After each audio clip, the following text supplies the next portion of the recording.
de los 250 millones que se ha hablado de que se ha gastado Florentino Pérez y que en este caso el entrenador no es el que decide, decía Julio Salinas. Bien, ayer el proyecto de Florentino Pérez está representado por 3 jugadores, por 3, de los 7 que fichó, y uno que fichó, que era también Sergio Ramos, que era el 8º jugador del equipo titular del Real Madrid, tampoco jugó.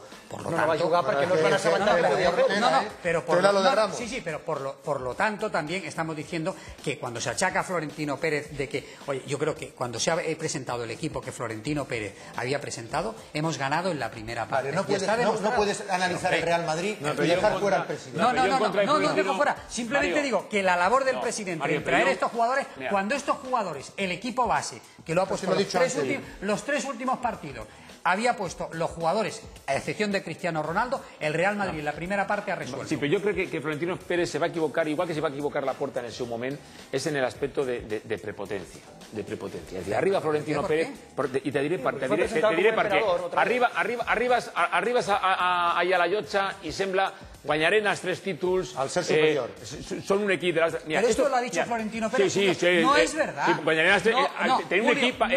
Buscaremos la excelencia. No es verdad que el presidente del Real Madrid ha dicho lucharemos por los 3 títulos.